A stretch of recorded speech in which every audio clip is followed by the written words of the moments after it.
The state of our health, something we strive to improve and maintain, but sometimes inadvertently destroy.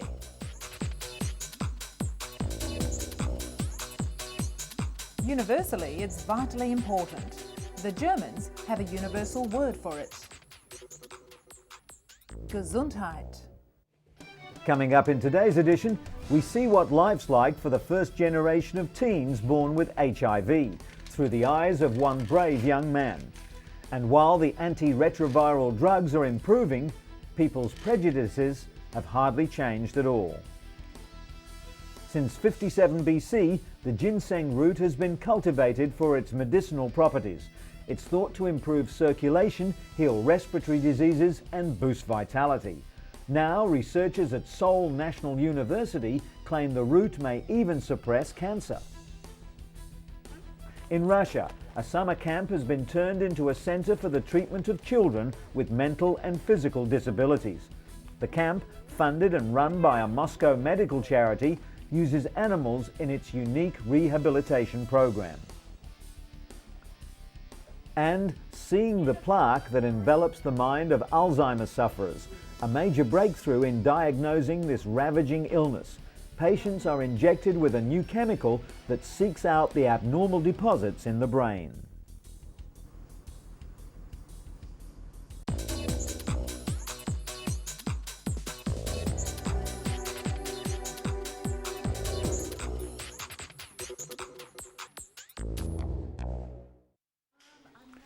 But first, Manu Dhingra, the first of New York's burn victims from the World Trade Center attack, to leave hospital and head home. With adrenaline spurring him on, Manu managed to walk down 83 flights. He couldn't walk again for several weeks. His long road to recovery began at Cornell Hospital, where he was treated for second and third degree burns to 35% of his body. The first thing doctors had to do was resuscitate him from shock. Next, he was given 40 litres of fluid, and only then could they treat his pain. Manu's face had swollen to twice its normal size. But despite the many agonizing months he's had to endure, the horrific burns have not beaten his spirit. Bill Smith suffered for years with a chronic leg ulcer due to a faulty vein. Like millions of other sufferers, he underwent painful cleanings and couldn't even do simple things with his family. Dermatologist Vincent Falanga uses a skin substitute called Apligraf to patch things up for patients like Bill. Made by Novartis, Apligraf is grown in a lab from discarded, sterilized foreskins. It's multi-layered and allows proper blood flow to grow in surrounding tissue. Incubated over 4 days, cells are fed nutrients until they multiply and all the skin layers are formed. It's then sent by overnight courier to doctors, packed in a nutrient-rich liquid. Doctors apply Apligraf directly to a wound and wrap the area with a compression bandage so that it will heal faster than conventional compression therapy alone. Apligraf is also being studied for use on other types of skin wounds, like those caused by diabetes, sickle cell anemia, or burns. And speaking of skin, workers at Genomics Collaborative Incorporated in Cambridge, Massachusetts, begin each day with a new delivery of blood and tissue samples. They never know how many they'll receive, but they must carefully process each sample immediately. Lab Director Janice Williamson knows firsthand how important biological specimens are to research. She once spent 2 years tracking down tissue samples for a single research project. The founders of GCI understood this and decided to do something about it. Just 3 years later, they have more than 500,000 samples in their collection. The samples are mainly from people with cancer, heart disease, and diabetes. Tissue is taken during surgeries to either remove a tumor or, in the case of heart disease, during bypass procedures. GCI has already begun using their own samples of DNA to search for genetic clues for common diseases. With hundreds of samples on each chip, they're helping others as well as themselves fund and potentially find future cures. And for the past 4 years, Diana Campuzano has been on the painful road to recovery. She was badly injured during a 1997 Jerusalem suicide bombing. She's seen here being treated moments after the bomb ripped open her face. We're so used to scenes like these that we rarely comprehend the scale of the trauma that victims must cope with after the attack. It's taken 8 painful surgeries to reconstruct bones, put pins in her skull, fix shattered eardrums, remove scar tissue, and even tattoo eyebrows back onto her face. Today, surgeons are trying to reduce scarring on Diana's forehead. There are some things that can't be fixed. The scarring from burns, her eyesight in one eye, and of course the emotional distress. The bombing has left Diana suffering post-traumatic stress disorder, crippling anxiety and flashbacks. Her faith has been tested to the extreme, but ultimately it has seen her through the tough times.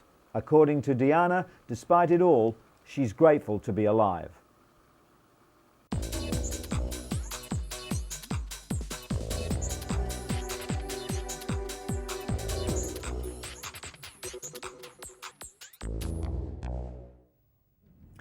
An important win for AIDS activists and paediatricians in South Africa. The High Court of Pretoria ruled that the government must provide the AIDS drug nevirapine to expectant mothers infected with HIV. Nevirapine can reduce HIV transmission from mother to child by up to 50%. South Africa's biggest activist group, Treatment Action Campaign, launched the suit after the South African government refused to administer the drug to pregnant women in public hospitals and clinics. Before the ruling, German drug company Boehringer Ingelheim, which makes nevirapine, offered it for free to developing countries for 5 years, but South Africa has not responded to the offer. The decision requires President Mbeki's government to formulate a plan for dispensing the drug. But the government argues that even if given nevirapine, women will still transmit HIV to their children through breast milk. As many as 70,000 children are born HIV positive here each year. As HIV continues to spread across the globe, the cost of treating the deadly virus is becoming more prohibitive. The drug cocktail costs each patient $15,000 a year, more than the average person's wages in many developing countries. But US scientists report that it may be possible to cut a patient's dosage in half, reducing side effects and cutting costs. Researchers at the National Institutes of Health in Bethesda, Maryland, took a group of 10 patients and put them on intermittent treatment, 7 days on drug therapy and 7 days off for 68 weeks. They monitored the patient's viral load, or the level of HIV in the patient's blood after 7 days off the treatment, and found the results were almost identical to patients who received continuous therapy. Cutting back on highly active antiretroviral therapy, or HAART, can suppress the virus without creating resistant strains. Follow-up research will be conducted in the United States and Uganda in the hope that more drugs will be available to developing countries. The cost reduction could also prove critical in places like Africa, where more than 28 million people live with the virus.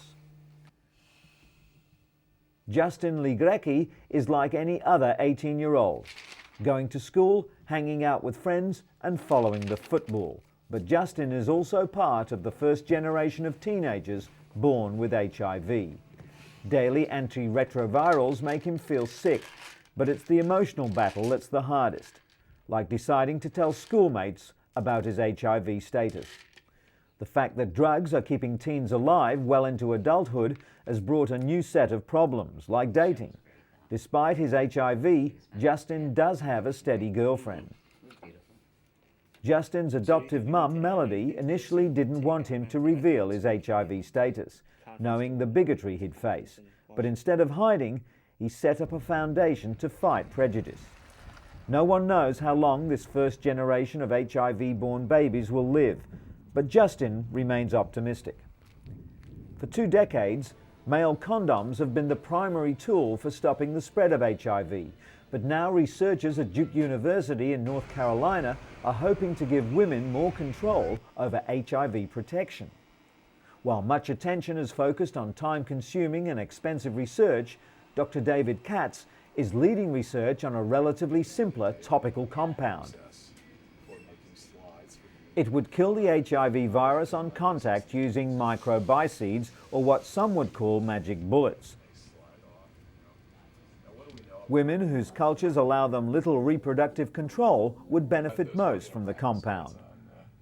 Bioengineers want to develop a product that prevents infection but not pregnancy, for fertility and religious reasons. It's also difficult to design a compound that works on all women all over the world. While research is still in early stages, Dr. Katz anticipates developing an HIV-killing cream, gel or foam that would one day be available over the counter.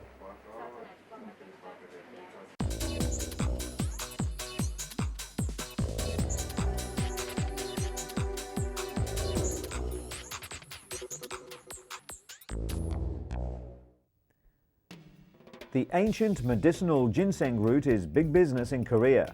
Like cherished artwork, the older it gets, the more it costs. A 124-year-old root was recently auctioned off for a staggering $81,000 US. The reason? Ginseng is thought to improve circulation, heal respiratory diseases, stave off colds, and boost vitality. Since 57 BC, the root has been cultivated for its medicinal properties. The Korea Ginseng Corporation produces 600 tons of red ginseng each year, 40% of which is exported. Ginseng derives its pharmacological property from a soap-like substance known as ginsenoside. Now, researchers at Seoul National University claim the root could even suppress cancer. Such scientific accolades are only expected to boost sales and expectations even higher.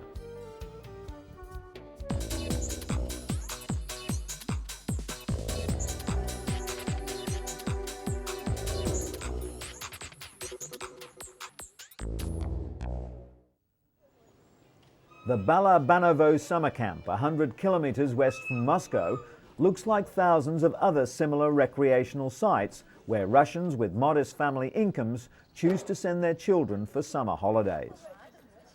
But in a certain way, Balabanovo camp is unique. The children who come to spend summer here are afflicted with various physical and mental disabilities such as cerebral palsy, autism, birth defects, and mental disabilities. The camp is the summer base for a rehabilitation program called the Sunny World, developed by a group of Russian therapists and psychologists. The program involves a set of activities aimed at restoring children's physical and mental abilities, with therapeutic horse riding being the major element. Therapeutic riding is the combination of physical therapy and equestrian techniques designed to build strength, coordination, and most importantly, self-esteem. The disabled children come to the camp with their families. Creating a familiar, friendly environment is one of the major elements of the program. The disabled kids interact with other children, with parents and instructors. They feel safe and happy and are willing to develop new skills and abilities. Katya, one of the children at the camp, developed cerebral palsy after a near-drowning accident when she was just over a year old. Soon, it became clear that she wouldn't be able to walk or talk, and her condition worsened. Her parents tried various medical options and treatments, but none had any effect. But now, at the age of 14, just 2 years after joining the program, Katya's progress is evident. She can walk with some help.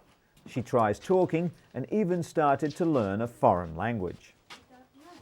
Anton, her teacher, has been wheelchair-bound all his life. Until joining the Sunny World program, he saw no light at the end of the tunnel and was suffering from severe bouts of depression. Now he's about to become a professional English teacher. Horse riding and animal therapy are not new.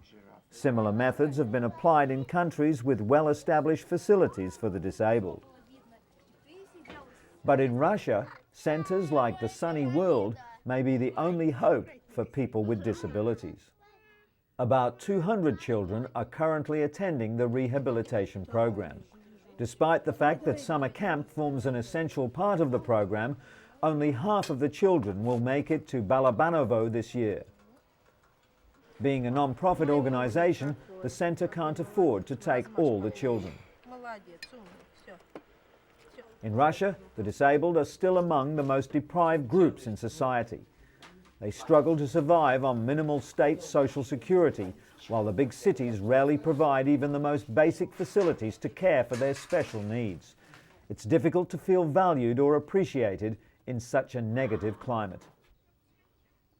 Worst of all, parents live in fear that once they get too old or sick, their children will simply be institutionalized. That's why the program promotes maximum development, so these children can someday live independent lives.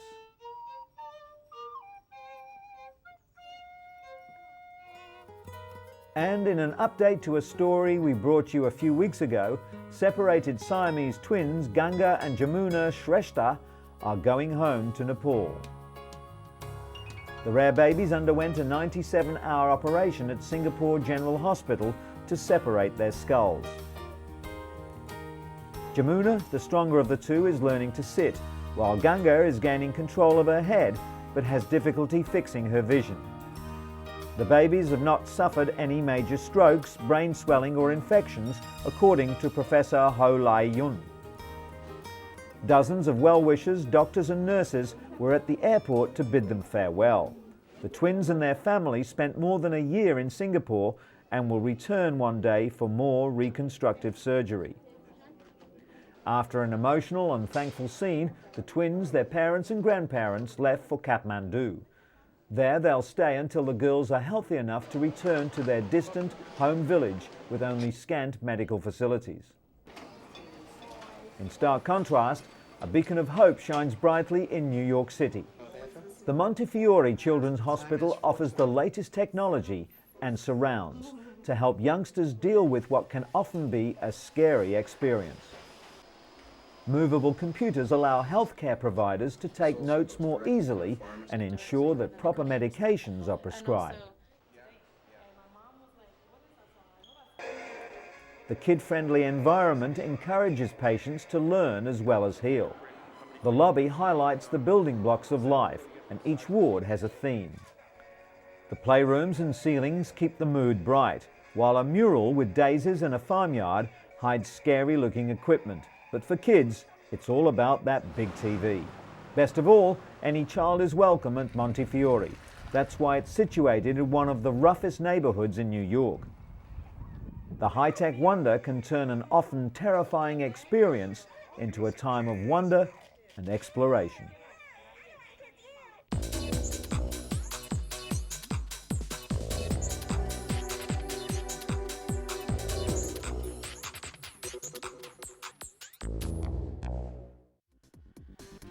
Robert Schmidt is one of an estimated 500,000 Americans suffering from the neurodegenerative disorder Parkinson's disease. Researchers say the disorder is caused by a combination of factors, both environmental and genetic. But new research in the latest issue of the Journal of the American Medical Association suggests a link between Parkinson's disease and another neurodegenerative disorder, Alzheimer's, via a protein called tau. Doctors at Duke University Medical Center believe they'd found the connection on chromosome 17. Unlike the abnormal deposits of tau found in the brains of Alzheimer's patients, Vance says there's no abnormal tau in Parkinson's patients. Instead, researchers are finding a rather common form of protein that increases the susceptibility of developing late-onset Parkinson's disease. Duke researchers have also discovered 5 new genes linked to Parkinson's disease and hope the latest discoveries will bring them one step closer to finding a cure for the debilitating disease. Scientists at the University of California have developed a new way to detect changes in the brain before symptoms of the devastating disease begin. They believe it will revolutionize the way Alzheimer's patients are treated. During testing, a patient is injected with a new chemical which seeks out abnormal deposits in the brain. The patient then enters a PET scanner which shows where the chemical has accumulated. The technique is still undergoing clinical trials, but the potential benefits for Alzheimer's sufferers are huge. Dementia-related diseases affect more than 30% of people over the age of 80. Doctors hope that this breakthrough will lead to new forms of treatment and potentially even a cure.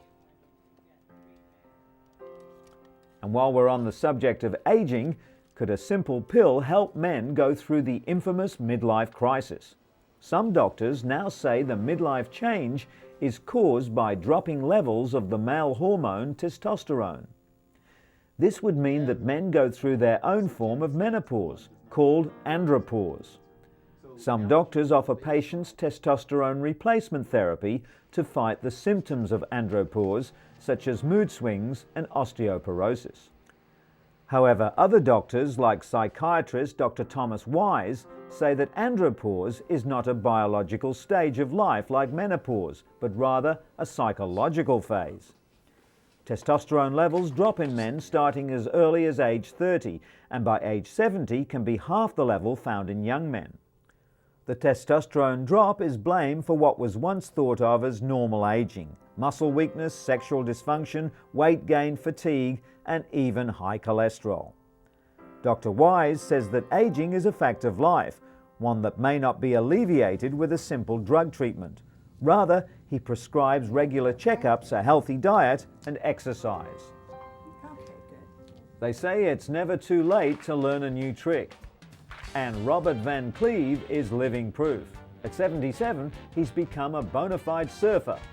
Web surfer, that is. Research has shown that isolation and consequently depression are high factors in elderly mortality rates.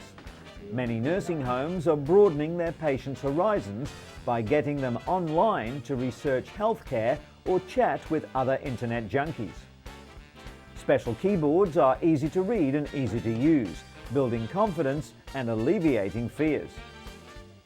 Robert researched angiograms before he underwent one. He also surfs the net to learn more about his medications. Doctors caution that not all of the 17,000 health websites are credible. There's little regulation on the industry, and some information may be downright dangerous. Everyone, no matter what age, should view online health information with a discerning eye and always check with their doctor. Today's seniors have seen a lot of change in their lifetimes, from radio to the internet. Going online is just the latest way they can stay engaged without leaving home.